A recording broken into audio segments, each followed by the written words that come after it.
Now I know what you're thinking. Mark, things are really bad right now. If only there was some kind of a movie that could just take my mind off of everything that's going on in the world.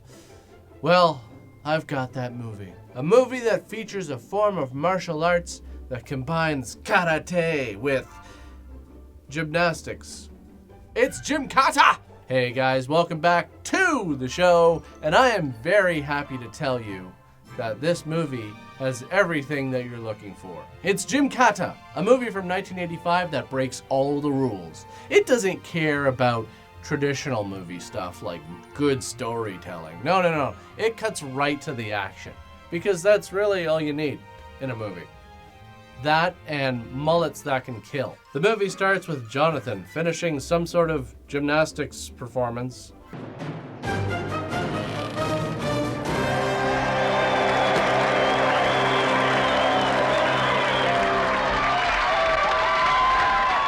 Again, look at how this movie breaks the rules. Breaks free from the chains of tradition. It puts a freeze frame right at the beginning of the movie. That's unheard of. Typically, movies from the 80s save that sort of thing to the end. You know, freeze frame, fade to black, credits roll, the end. But there's no time to celebrate with these gymnastic groupies. He's got to talk to this guy who tells Jonathan that he's going to go through a bunch of training that will make his Olympic training look like finger painting. Those men, among others out there, will train you. Any questions? Yeah, who are you? What's going on? So after one of the most poorly written scenes I've ever been subjected to, basically what I've gathered is that there's this country called Parmistan, which doesn't actually exist. Trust me, I've checked. Not that that's a crime or anything, just stating the facts. And every year, I guess, Parmistan holds a contest, which they call the game, where people have to basically get through an obstacle course while being hunted down by Parmistan warriors. Then there's this guy, Zamir, who is one of the warriors who wants to overthrow the Khan of Parmistan and sell the country. So apparently everybody wants Parmistan because it's the perfect location to put some kind of a defense station that can monitor every satellite in the world and would give an early warning of any kind of nuclear attack. So the winner of the game gets a wish granted, and the Special Intelligence Agency wants Jonathan to win the game so that he can make the wish for the United States to build a Star Wars station there. I'm not like making that up to be funny. That's actually what they call it. Which I know might sound kind of ridiculous, but is it? Is it really?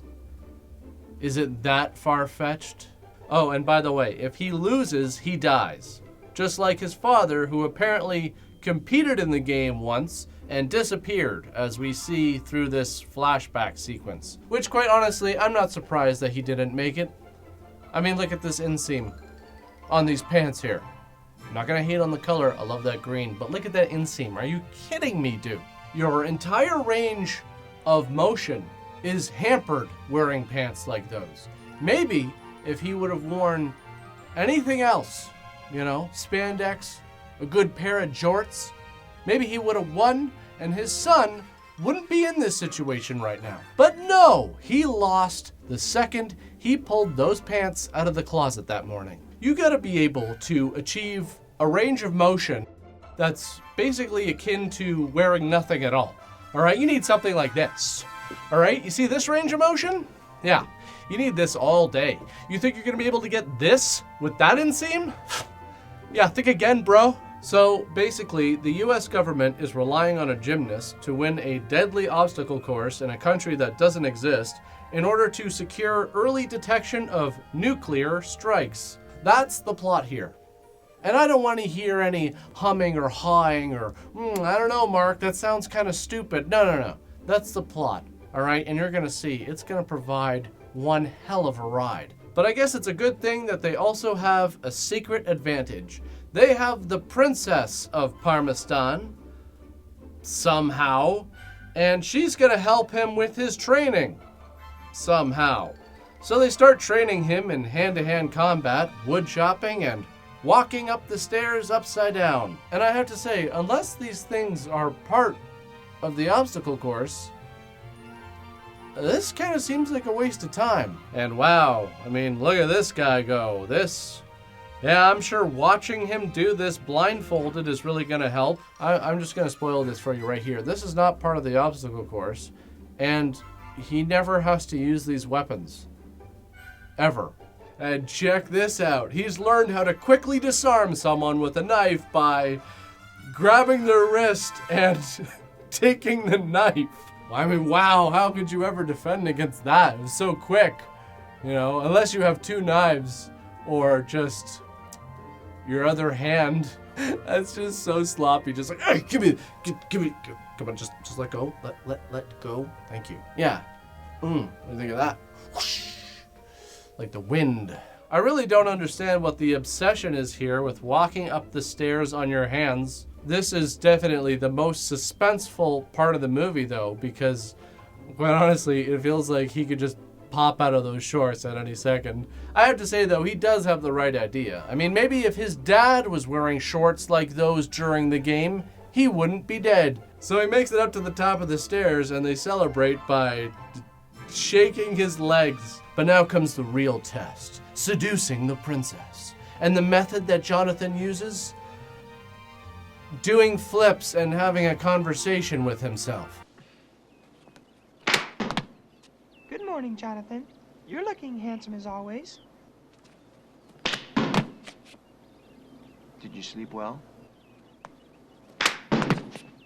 Like a log. And this somehow works? Like, what? Where did this come from? We've seen nothing of their relationship other than her beating him up, looking at him through a window, and pulling a knife on him. So I guess he's ready, so they take him to Carabel, and from there, he'll make his way to Parmistan, but not without a fight, of course. And this fight choreography, just watch this. The dude does a cartwheel, and what? This guy just falls over from the shock wave, I guess? So much of this is just incredibly sloppy. I mean, what was he even trying to do here? I don't know. I guess the people that were guiding him through the country were all killed, but somehow he managed to find a ride back to the hideout, along with his jacket that mysteriously reappears. Apparently, terrorists have kidnapped the princess and are holding her in a terrorist training camp. So Jonathan is like, screw that, I can do flips on him, let's go. But apparently you're not allowed to just walk in the front door of a terrorist training camp, and a bunch of guys start chasing after him. Good thing there's this random pipe here. This is Jonathan's time to shine, with flips and flips and flips and kicks and more flips and kicks and almost kicking an innocent man's head off. But it's okay though, because Jonathan tells him that he'll be fine and then leaves. Jonathan goes into the terrorist building, but I guess it's a good thing these terrorists really suck at fighting. This guy even resorts to trying to bear hug him to death. Gee, you'd think these guys would all have guns, but apparently not. Maybe that's why they're in the terrorist training camp. You know, they haven't passed the gun safety test yet. So they escape, and oh, here's all the guys with the guns. And now begins this really long chase, which just proves how much these guys suck at being terrorists. I mean, there's a bunch of you guys with guns and vehicles, and only 2 of them. Jonathan has never even been here before. You live here, and you mean to tell me you can't figure out a way to surround them or cut them off? Anyways, they get back to their hideout, and it turns out their contact is a bad guy too. Good thing that Agent What's-His-Nuts is there to save the day and take them to Parmistan. Kind of makes you wonder why they didn't just do that in the first place. Anyways, I guess they have to go whitewater rafting to get there. And once they do, the Parmistan warriors are there. And are you ready for this? I mean, check this out. Wow, such deadly warriors. Are you kidding me? There's 8 of you, and you have weapons. Just attack him at the same time, instead of waiting your turn for this guy to do a cartwheel and somehow kick your ass at the same time. So finally someone just hits him, and he wakes up with some woman with gunk all over her teeth, and Zamir telling him that he's going to meet the Khan tomorrow. And I have a feeling this is building up to the ultimate battle of mullets here, folks. Zamir even has a braid in his. That is the epitome of 1985 badassery right there. Back in the 80s, if you saw somebody rocking a mullet like that just meant trouble. Multiple forms of danger. So they have this big feast with all the contestants, and the Khan announces that Zamir is going to marry the princess. So then Amir gets up and is like, hey everybody, check this out.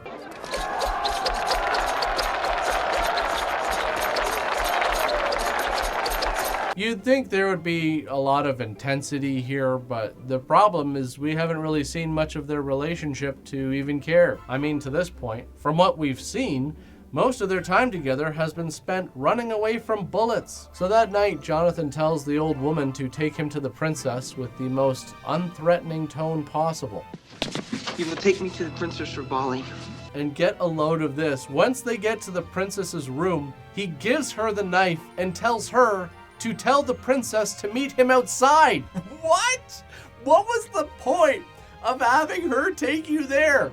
And why would you give her the weapon? So after they chat about how Zamir wants to overthrow the Khan, they hear the guards coming and the princess runs away. But I guess it's a good thing these guards are no match for this Gymkata. Look at that Gymkata. They didn't stand a chance. Especially the guy on the left here. He got hit really bad. So now it's the start of the game and everybody is lined up in their tracksuits. And the big guy, Thorg, just starts off by laying Jonathan out completely. I guess all the cartwheels and somersaults in the world can't compete with a good solid kick to the face. And so it begins with the running and the climbing and the killing. I have to say, I don't think this is fair at all. This guy in the blue made it all the way across and you're just gonna stand there waiting for him to get all the way across and then kill him? He tries to do the same thing with Jonathan, but instead of just cutting the rope with the sword, he goes for the decapitation and becomes yet another victim of the Gymkata master. So now Jonathan is in the village of the crazies, where he must survive crazy people who are really bad with weapons. Just swing at his body. You're aiming over his head. Anyways, this guy just gets fed up and cuts his own arm off. I guess one thing they never told Jonathan is that the women of this village just can't resist a man who knows Gymkata. Either that or he applied a solid layer of Axe body spray right before the race.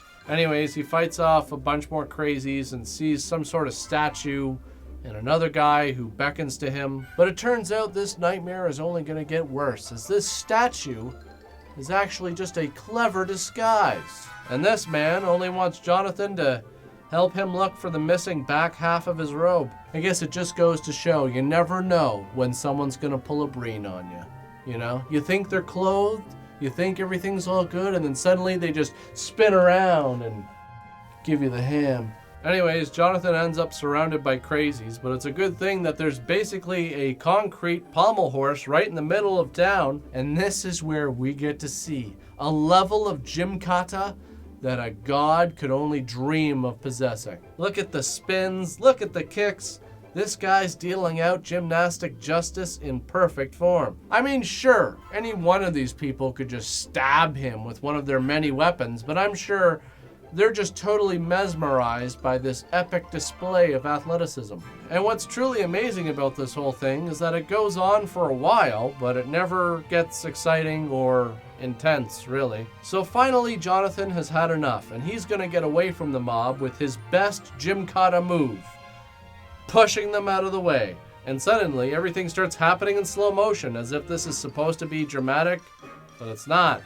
It's just boring. There's no intensity here. You're just sitting there waiting for it to end because it goes on forever. And finally, we're saved from how bland this is when Jonathan is saved by a warrior, and it turns out to be his dad.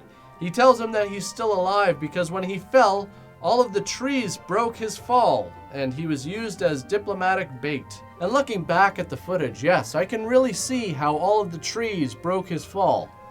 All of the jagged gray trees.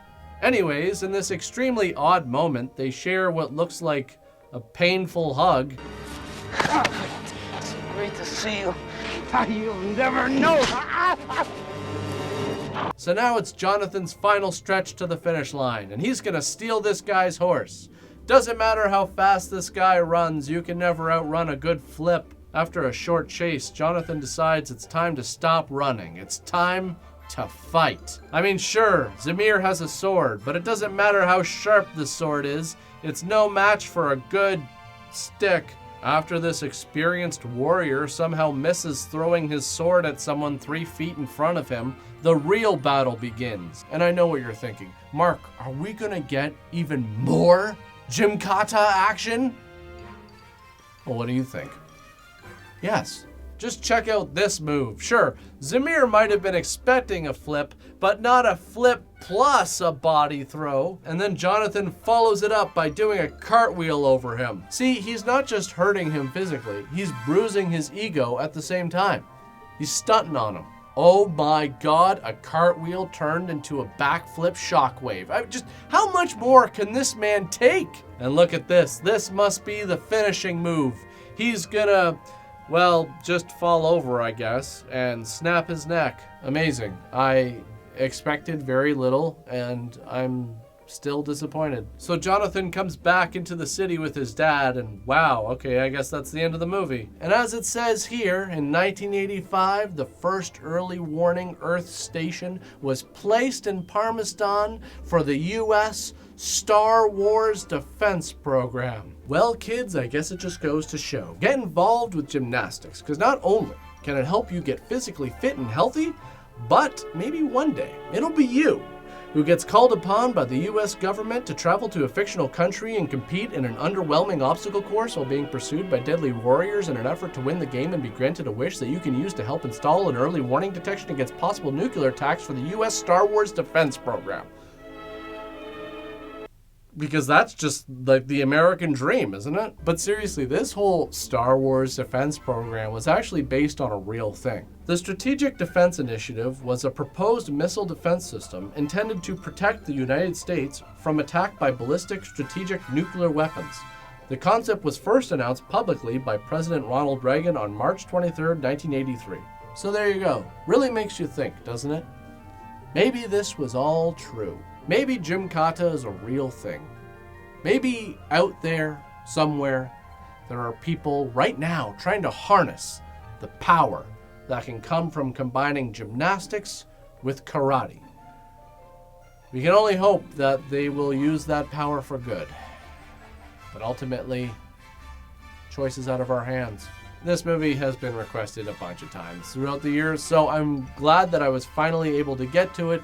And I hope you guys had as much fun watching this video as I did watching this video. So as usual, thanks for watching, and I'll see you guys next time.